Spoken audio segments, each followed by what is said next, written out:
দেখো আমাদের ফিজিক্সের চ্যাপ্টার চলছিল আগের দিনকে অ্যাটমিক স্ট্রাকচার অ্যান্ড হচ্ছে তোমার কারেন্ট ইলেকট্রিসিটি, এটা করিয়েছিলাম। আজকে হচ্ছে লাইট অ্যান্ড সাউন্ড, এই দুটো চ্যাপ্টার করাবো। টোটাল নোটস মানে আগের দিনের আজকের আমি শেয়ার করে দিচ্ছি, যারা নতুন আছে তোমরা দেখে নিও। আর আগামীকাল যে ইংলিশ ক্লাস আছে সেখানে গ্রামার ক্লাস থাকলে পরেও মানে টোটাল ইংলিশ একবার আরেকবার সিলেবাসটা মানে সবার নতুন পুরনো সবার জন্যই বলে দেবো যে কেমন ভাবে কি করতে হবে, কোন কোন টপিক কেমন করে কি রেডি করতে হবে, সমস্ত বিষয় আলোচনা করব। সেই সঙ্গে যেটা সোশ্যাল মিডিয়ার যে ইংলিশ রাইটিংটা একটু ভুল ছিল সেটা ঠিক করে দেবো। দেখুন এই যে লাইট অর্থাৎ হচ্ছে আলো, এখান থেকে বেশ পুলিশের পরীক্ষাগুলোতে সেই রকম সায়েন্সের কোশ্চেন না এলেও ঠিক আছে, বর্তমানে এখন আস্তে আস্তে বলেছি যে সায়েন্স পার্টটাকে ফোকাস করা হচ্ছে, তো সুতরাং অবশ্যই দেবে, ঠিক আছে। আর দেখো মানে এর আগে দেয়নি বলে যে এবার দেবে না সেটা তো মানে নেই, তাই আমাকে সমস্ত চ্যাপ্টার পড়তে হবে, অর্থাৎ মাধ্যমিক পর্যন্ত যা সিলেবাস আছে সেই সমস্ত সিলেবাসকে আমাকে কভার করতে হবে। তো লাইট দেখো কি হচ্ছে যে আলো এক প্রকারের শক্তি, যা আলো হচ্ছে এক প্রকারের শক্তি, তাপ যেমন শক্তি সেরকম আলো হচ্ছে এক প্রকারের শক্তি, যা আলো তড়িৎ তির্যক তড়িৎচুম্বকীয় তরঙ্গ। তির্যক তড়িৎচুম্বকীয় তরঙ্গ সরলরেখায় চলে, কোনো মাধ্যমের দরকার হয় না, আলো চলাচলের জন্য কোনো মাধ্যমের দরকার নেই। এবার এই তির্যক কথাটা বলা হয়েছে, তির্যক কথাটা মানে কি, যে তির্যক কথার মানে হচ্ছে ধরো একটা যেমন ঢিল, মানে জলের উপরে যখন কোনো ঢিল ছোড়া হয় বা কিছু হয়, জলের তরঙ্গ বা আলোর তরঙ্গ এইগুলো হচ্ছে তির্যক তরঙ্গ। অর্থাৎ যখন যে কণাগুলির যে বিস্তার হয় ঠিক আছে, সেইগুলো এই রকম ভাবে বিস্তার হয়, তার মানে কণাগুলোর যে বিস্তার হচ্ছে সেইগুলো ঠিক আছে 90 ডিগ্রি মানে হচ্ছে 90 ডিগ্রি কোণে থাকে। তার মানে এটা ছোট্ট করে বলে দিচ্ছি, যদিও মোটামুটি জেনে রাখো একটু, যে তির্যক তরঙ্গ মানে কণাগুলির বিস্তার, ঠিক আছে, কণাগুলির বিস্তার লম্বভাবে হয়, কণাগুলির বিস্তার লম্বভাবে হয়, সেগুলোকে বলা হচ্ছে তির্যক তরঙ্গ। যেমন হচ্ছে আলো, সে তারপর হচ্ছে জল তরঙ্গ, এগুলো হচ্ছে তির্যক তরঙ্গ। আর একটা জিনিস যেটা আছে সেটাকে কি বলা হয়, যে অনুদৈর্ঘ্য তরঙ্গ।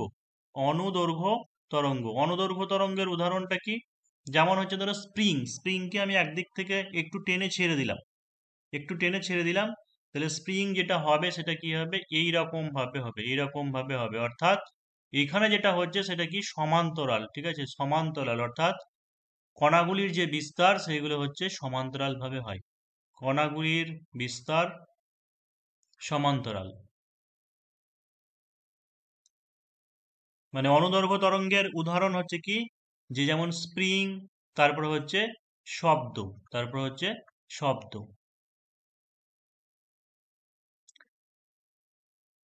এবার তোমাকে বিভিন্নভাবে অপশন দিতে পারে, যে আলো এক ধরনের দিয়ে তোমাকে বিভিন্ন অপশন তৈরি করে দিতে পারে, তাহলে মনে রাখবে এই ধর্মগুলো, যে আলো হচ্ছে এক প্রকারের অবশ্যই শক্তি, তারপরে হচ্ছে তির্যক, তির্যক তড়িৎচুম্বকীয় তরঙ্গ, আর সরলরেখায় চলাচল করে, এবং হচ্ছে আলো চলাচলের জন্য কোনো মাধ্যমের দরকার নেই।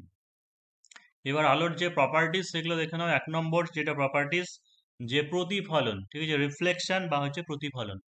তো প্রতিফলন কাকে বলা হয়, যে আলো যখন এক মাধ্যম থেকে অন্য মাধ্যমে আপতিত হলে দ্বিতীয় মাধ্যম থেকে আবার প্রথম মাধ্যমে ফিরে আসে, সেটাকে বলা হচ্ছে যে আলোর প্রতিফলন ধর্ম। মানে এই ধরো একটা হচ্ছে প্রতিফলক তল, এই হচ্ছে একটা প্রতিফলক তল। কি বলছে, আলো এক মাধ্যম থেকে অন্য মাধ্যমে আপতিত হলে দ্বিতীয় মাধ্যম থেকে প্রথম মাধ্যমে আবার ফিরে আসে, এই ঘটনাকে আলোর প্রতিফলন বলছে। তার মানে ধরো এই একটা মাধ্যম, মাধ্যম থেকে এই মাধ্যমে পড়লো, ঠিক আছে, আবার কি হয়েছে সেই মাধ্যমেই ফিরে যাবে, সেই মাধ্যমেই ফিরে যাবে, এটাকে কি বলা হয়, যে আলোর প্রতিফলন ধরো। এবার তোমাকে পরীক্ষার একটা জিনিস কি দিতে পারে, ধরো ডেফিনেশনটা দিয়ে দিলে, দিয়ে একে ড্যাশ বলে, যে আলোর এক মাধ্যম থেকে আর এক মাধ্যমে পড়ার পর সেই একই মাধ্যমে ফিরে আসার ঘটনাকে ড্যাশ বলে, প্রতিফলন, প্রতিসরণ, অভ্যন্তরীণ পূর্ণ প্রতিফলন, এইভাবে তোমাকে অপশন দেবে, এই জন্য রাখতে হবে। তো আলো যখন পড়ছে মানে ঠিক আছে, যে রশ্মিটা পড়ছে সেটাকে কি বলা হয়, আপতিত রশ্মি, আর যেটা ফিরে যাচ্ছে সেটাকে বলা হয় কি, প্রতিফলিত রশ্মি। এই প্রতিফলনের সূত্র কি, যে আপতিত রশ্মি মানে এটা হচ্ছে আপতিত রশ্মি, এটাকে যদি এ বিন্দু দিই, এটাকে যদি এ বলি, এটাকে বি বলি, তাহলে কি হচ্ছে, এ ও হচ্ছে আপতিত রশ্মি, আপতিত রশ্মি। আর ও বি বা হচ্ছে বিও, এটা হচ্ছে কি প্রতিফলিত রশ্মি, প্রতিফলিত রশ্মি। এখানে যদি আমি একটা লম্ব টানি, যদি একটা লম্ব টানি, তাহলে কি হচ্ছে যে আপতিত রশ্মি অভিলম্বের সঙ্গে যে কোণ উৎপন্ন করে তাকে বলা হচ্ছে আপতন কোণ। প্রতিফলিত রশ্মি অভিলম্বের সঙ্গে যে কোণ উৎপন্ন করে তাকে বলা হয় প্রতিফলন কোণ। তাই কি হচ্ছে, প্রতিফলনের সূত্র হচ্ছে আপতিত রশ্মি, প্রতিফলিত রশ্মি আপতন বিন্দুতে, মানে যে বিন্দুতে পড়ছে ও বিন্দু, এটাকে বলা হয় আপতন বিন্দু। তাহলে কি হচ্ছে, আপতিত রশ্মি, প্রতিফলিত রশ্মি আপতন বিন্দুতে প্রতিফলক তলের উপর অঙ্কিত অভিলম্ব একই সমতলে থাকে, মানে এটা হচ্ছে প্রতিফলক তল। এই প্রতিফলক তলের উপর অঙ্কিত অভিলম্ব, অর্থাৎ প্রতিফলিত রশ্মিটা, আপতিত রশ্মিটা, অভিলম্ব সবাই কি হচ্ছে একই সরল রেখার উপরে অবস্থিত, মানে থাকবে। আর আপতন কোণ ও প্রতিফলন কোণ সমান হবে। মানে যদি বলা হয় যে আপতন কোণ 45 ডিগ্রি যদি হয়, তাহলে প্রতিফলন কোণ কত হবে, প্রতিফলন কোণও 45 ডিগ্রি হবে। মানে আপতন কোণ ও প্রতিফলন কোণ সমান হয়। এবার একটা জিনিস, যদি বলা হয় যে কোনো রশ্মি লম্বভাবে আপতিত হলো, ঠিক আছে, লম্বভাবে যদি আপতিত হয়, তাহলে সেই ক্ষেত্রে কি হবে, শূন্য হবে। ঠিক সেই ক্ষেত্রে প্রতিফলন কোণ যদি কত বলা হয়, তাহলে হচ্ছে শূন্য হবে। কারণ কি, যদি লম্বভাবে যদি কোনো রশ্মি আসে, তাহলে যে পথে আসবে আবার কি হবে, সেই পথেই ফিরে যাবে। যদি লম্বভাবে পড়ে কোনো রশ্মি, ঠিক আছে, তাহলে সেই ক্ষেত্রে এই পথে এলে আবার এই পথেই ফিরে যাবে। তাই আপতন কোণ বা প্রতিফলন কোণ দুটোই কি হবে, শূন্য হবে। তাহলে এটা গেলে প্রথম যেটা গেল সেটা হচ্ছে প্রতিফলন এবং প্রতিফলনের সূত্র গেল। এবার দেখো প্রতিফলনের বিভিন্ন ভাগও আছে। একটা হচ্ছে নিয়মিত প্রতিফলন। নিয়মিত প্রতিফলন কাকে বলছে, মসৃণ তলের উপর আলোকরশ্মি পড়লে প্রতিফলিত রশ্মিগুলি পরস্পর সমান্তরাল হয়। ঠিক আছে, ধরো যদি একদম প্লেন যদি মসৃণ হয়, তাহলে মসৃণ তল যদি হয়, তাহলে এই ধরো রশ্মিগুলো যদি এইভাবে পড়ে, ঠিক আছে, এইভাবে যদি রশ্মিগুলো পড়ে, তাহলে এরা কিভাবে যে এইভাবে প্রতিফলিত হয়, মানে হচ্ছে একটার সঙ্গে একটা মিলবে না, ঠিক আছে, একটার সঙ্গে একটা মিলবে না, মানে সমান্তরাল হবে, সমান্তরাল হবে। প্রতিফলিত মানে রিফ্লেকশন না স্যার? না, প্রতিফলন মানে হচ্ছে, হ্যাঁ, রিফ্লেকশন, আর প্রতিসরণ হচ্ছে রিফ্রাকশন। তাহলে মসৃণ তলের উপর আলোকরশ্মি পড়লে প্রতিফলিত রশ্মিগুলি পরস্পর সমান্তরাল হয়, এটাকে বলা যায় নিয়মিত প্রতিফলন। আর বিক্ষিপ্ত প্রতিফলন কাকে বলা হচ্ছে, যে অমসৃণ তলের উপর আলোকরশ্মি পড়লে প্রতিফলিত রশ্মিগুলি, প্রতিফলিত রশ্মিগুলি পরস্পরের সমান্তরাল হয় না, এটাকে বলা হচ্ছে বিক্ষিপ্ত প্রতিফলন। মানে বিক্ষিপ্ত প্রতিফলন মানে কিরকম, ধরো এরকম একটা হচ্ছে অমসৃণ তল, ঠিক আছে, এরকম অমসৃণ তল, এবড়ো খেবড়ো, মসৃণ নয়। তাহলে সেই ক্ষেত্রে কি হয়, আপতিত রশ্মিগুলো যেগুলো পড়ে, ঠিক আছে, সেইগুলো এরকম হতে পারে, এরকম হতে পারে, এরকম হতে পারে, অর্থাৎ সমান্তরাল হচ্ছে না, ঠিক আছে, একটা অপরটার সঙ্গে মিলে যেতে পারে, এটাকে বলা হচ্ছে বিক্ষিপ্ত প্রতিফলন। যেমন বিক্ষিপ্ত প্রতিফলনের উদাহরণ, সিনেমার পর্দায় সাদা ও অমসৃণ করা হয়, কারণ সাদা হলে আপতিত আলোর সবটাই প্রতিফলিত হয়। মানে সাদা বর্ণের মধ্যে কি হয়েছে, সাদা বর্ণ এমন একটা জিনিস যেখানে সমস্ত বর্ণকে ভালোভাবে দেখা যায়, সেজন্য আমরা সাদা ব্যাকগ্রাউন্ড করতে বলে, ফটো বা যে কোনো জিনিস ছবি তোলার ক্ষেত্রে বা কিছুর ক্ষেত্রে সাদা ব্যাকগ্রাউন্ড সবসময় থাকে, যে সমস্ত আলো ভালোভাবে প্রতিফলিত হতে পারে। আর বিক্ষিপ্ত করার মানে হচ্ছে এটাই যে অমসৃণ, যে অমসৃণ পর্দায় বিক্ষিপ্ত প্রতিফলন ঘটে, অমসৃণ করা হয় তার কারণ হচ্ছে বিক্ষিপ্ত প্রতিফলন ঘটে, তার ফলে সমস্ত প্রান্ত থেকে দর্শক দেখতে পায়। নিয়মিত হলে কি, এইভাবে পড়লে এইভাবেই যাবে, এইভাবে পড়লে এইভাবেই যাবে। আর বিক্ষিপ্ত হলে কি হবে, এই যে একটা একটার সঙ্গে মানে মিলে যাচ্ছে, এইভাবে হচ্ছে। তার মানে কি হচ্ছে, যে যে প্রান্তে যেখানেই বসে থাকুক না কেন দর্শক, সবাই, ধরো সিনেমার পর্দাটা এই জায়গাতে আছে, তো কেউ হয়তো এইরকম অ্যাঙ্গেল থেকে দেখছে, এই অ্যাঙ্গেল থেকে দেখছে, তো সবাই কি হয়, যে ভালোভাবে সেই ছবিটাকে দেখতে পাই, সেই জন্য এখানে অমসৃণ তল করা হয় সিনেমার পর্দা। পেরিস্কোপের কার্যনীতি আলোর প্রতিফলন ধর্মের উপর ভিত্তি করেই তৈরি, ঠিক আছে, এটা একটা ইম্পর্টেন্ট, অনেক জায়গাতে ভুল থাকতে পারে যে পেরিস্কোপ কোন নীতিতে তৈরি হয়। তো অনেকবার প্রতিসরণ অপশন আছে, প্রতিসরণ নয়, যে পেরিস্কোপ হচ্ছে কি প্রতিফলন নীতির উপরে, ধর্মের উপর ভিত্তি করে তৈরি করা হয়েছে। মানে পেরিস্কোপ দেখতে কেমন হয়, ঠিক আছে, এরকম দেখতে হয়। ধরো পেরিস্কোপ কখন ব্যবহার করা হয়, যে এই জায়গাতে কোনো কিছু একটা খেলা হচ্ছে, ঠিক আছে, বা একটা ধরো কোনো কিছু একটা বস্তু আছে, হ্যাঁ, বা খেলা হচ্ছে, আর তোমরা আছো, মানে কেউ দর্শক আছে এইখানে, ঠিক আছে, তাহলে এই জায়গাতে থাকলে পরে কিভাবে বাঁকাভাবে অনুসরণ করবে। তো এই জায়গাতে যদি চোখ রাখা হয়, তাহলে কি হচ্ছে যে এখানে একটা 45 ডিগ্রি অ্যাঙ্গেল করে একটা দর্পণ বসানো থাকে, এখানেও একটা 45 ডিগ্রি অ্যাঙ্গেল করে একটা দর্পণ বসানো থাকে। তো এইখানে প্রতিফলিত হয়ে, ঠিক আছে, এই জায়গাতে রশ্মি প্রতিফলিত হয়ে এখানে আসে, আবার এই দর্পণের সাহায্যে আবার এখানে আসে, যে আমাদের চোখে ধরা পড়ে। সাবমেরিনে ইউজ করা হয় না স্যার? হ্যাঁ, সাবমেরিনে এই হ্যাঁ, হ্যাঁ, খেলা দেখার ক্ষেত্রে নৌকা, সাবমেরিন, বিভিন্ন, মানে যেটাই, যে যখন আমাদের চোখ সরাসরি, মানে আমরা কেউ উপরে নিচে আছে বা কিছুতে আছে, মানে সরাসরি চোখ যাবে না, ঠিক আছে, তো সেই রকম ক্ষেত্রে এই জিনিসটা দেখা হয়।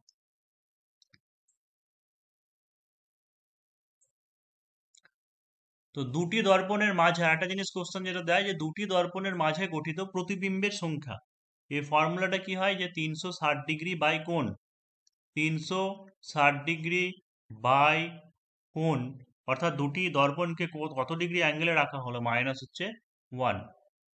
মানে লেখা আছে যে 360 ডিগ্রি বাই দর্পণ দুটির মধ্যবর্তী কোণ মাইনাস হচ্ছে 1। অর্থাৎ যেমন এই যে দর্পণ দুটির মধ্যবর্তী কোণ 90 ডিগ্রি হলে প্রতিবিম্বের সংখ্যা কটা হবে, 3টে হবে। মানে এই যে 360 ডিগ্রি আর দর্পণ দুটির মধ্যবর্তী কোণ কত বলেছে, 90 ডিগ্রি, মানে হচ্ছে বাই 90 ডিগ্রি, বিয়োগ 1, তাহলে 4, 4 বিয়োগ 1 মানে হচ্ছে 3। যদি সমান্তরাল হয়, ঠিক আছে, এটা মনে রাখবো, যে সমান্তরাল হয় তাহলে আবার 180 ডিগ্রি বসিয়ে 2 বিয়োগ 1 একটা করবে না, মানে সমান্তরাল ভাবে যদি থাকে তাহলে অসংখ্য প্রতিবিম্ব গঠিত হবে, ঠিক আছে, সমান্তরাল ভাবে রাখা হলে অসংখ্য প্রতিবিম্ব গঠিত হবে। ধরো তোমাকে যদি বলে 72 ডিগ্রি অ্যাঙ্গেল করা আছে, ঠিক আছে, 72 ডিগ্রি অ্যাঙ্গেল আছে, তাহলে কটা প্রতিবিম্ব হবে, মানে হচ্ছে 360 ডিগ্রি বাই হচ্ছে 72 মাইনাস 1, মানে 5, 5 বিয়োগ 1 মানে হচ্ছে আচ্ছা 4টি প্রতিবিম্ব। প্রতিসরণ কাকে বলা হচ্ছে, রিফ্র্যাকশন, প্রতিসরণ, আলো এক মাধ্যম থেকে অন্য মাধ্যমে আপতিত হওয়ার পর প্রথম মাধ্যমে ফিরে না আসে, কিছুটা দিক পরিবর্তন করে অন্য পথে চলে যায়, একে আলোর প্রতিসরণ বলা হয়।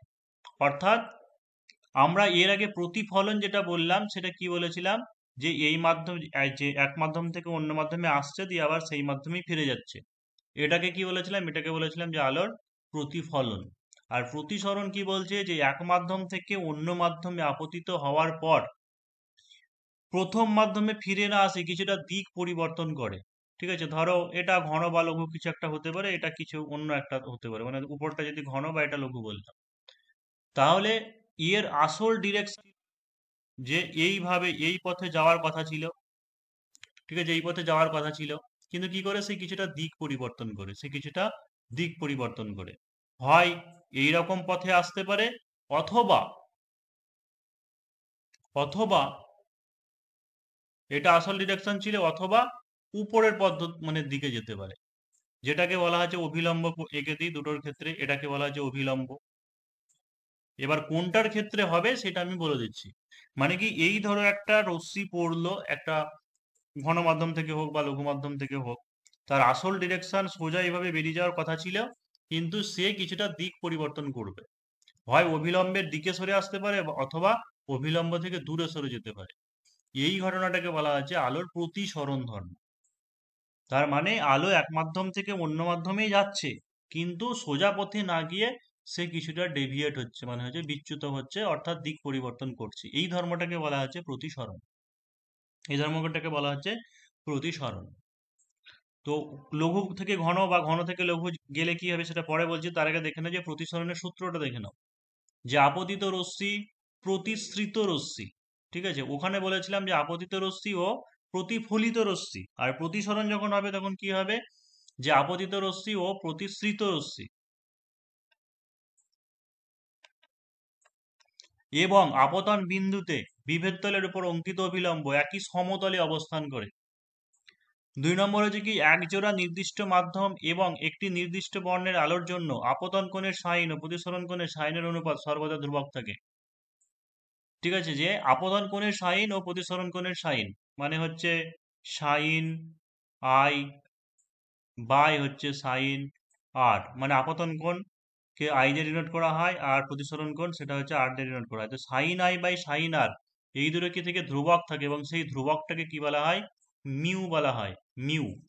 আর এই মিউ মানে এটাকে কি বলা হয়, প্রতিসরাঙ্ক। এটাকে বলা হচ্ছে যে প্রতিসরাঙ্ক। তাহলে ঘুরিয়ে তোমাকে যদি বলা হয় প্রতিসরাঙ্ক কাকে বলে, তাহলে হচ্ছে আপতন কোণের সাইন ও প্রতিসরণ কোণের সাইনের অনুপাতকে, মানে সাইন কস থিটা আমরা যেটাকে বলি ওই সাইন। আপতন কোণের সাইন ও প্রতিসরণ কোণের সাইনের অনুপাতকেই প্রতিসরাঙ্ক বলা হয়। তাহলে যেটা আমরা বলছিলাম এটাই যে লঘু থেকে ঘন মাধ্যমে গেলে প্রতিসৃত রশ্মি অভিলম্বের দিকে সরে আসে। মানে কি, ধরো উপরেরটা হচ্ছে লঘু মাধ্যম, ঠিক আছে, মানে হচ্ছে বায়ু হতে পারে, আর নিচেরটা হচ্ছে জল হতে পারে, মানে হচ্ছে ঘন মাধ্যম।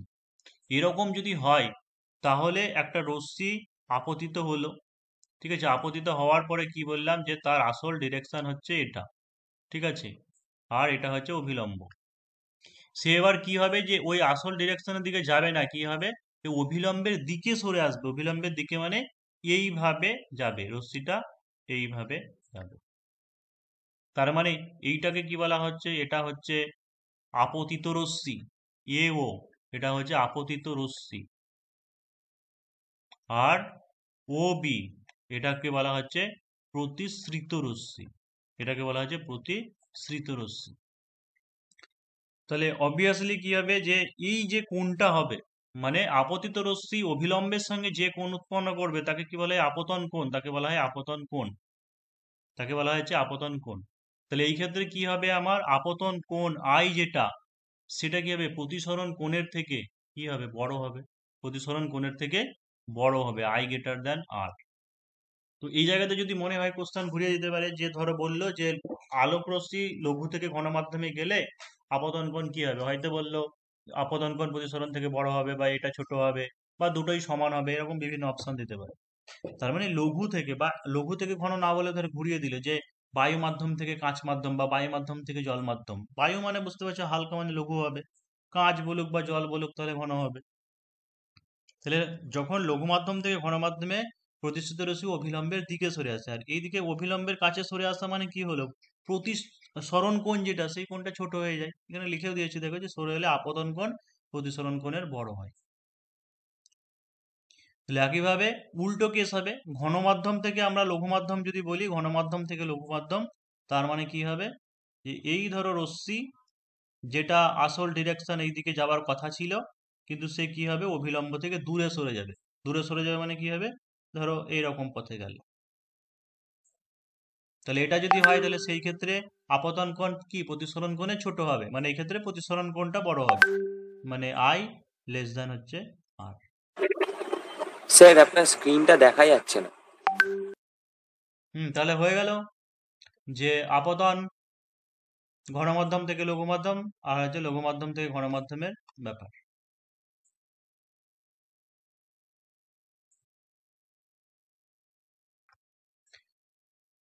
এবার দেখো কয়েকটি উদাহরণ, পরীক্ষায় বেশিরভাগ পুলিশের পরীক্ষাতে এইগুলো এসেছে বা আসে, যে উদাহরণ মানে উদাহরণ দিয়ে দেয়, দিয়ে বলে যে এটা আলোর কোন ধর্মের জন্য হয়। তাহলে প্রতিফলন আমরা দেখলাম যে সিনেমার পর্দার ব্যাপার, বা হচ্ছে পেরিস্কোপের নীতি, এগুলো দেখলাম। এবার হচ্ছে প্রতিসরণের উদাহরণ, যে পুকুরের তলদেশ থেকে কিছুটা উপরে উঠে আসতে দেখা যায়, পুকুরের তলদেশ থেকে কিছুটা বুদবুদ, ঠিক আছে, এটা বুদবুদ হবে, যে উপর উঠে আসতে দেখা যায় মনে হয়। তারপর যে কোনো দণ্ডকে জলের মধ্যে ডুবিয়ে রাখলে বাঁকা মনে হয়, দেখবে কোনো একটা দণ্ড কিছু লোহার হোক বা কোনো কিছু একটা জিনিস বালতিতে বা কোনো কিছুকে ডুবিয়ে রাখবে মনে হয় যে বাঁকা লাগছে। জলের ভেতর দাঁড়িয়ে থাকা কোনো মানুষকে আপাতপক্ষে ছোট মনে হয়, যখন সুইমিং পুলে বা কেউ কিছু যখন স্নান করে দেখে মনে হয় যে ছোট লাগে, ঠিক আছে। তারপরে হচ্ছে নক্ষত্র মিটমিট করে, নক্ষত্র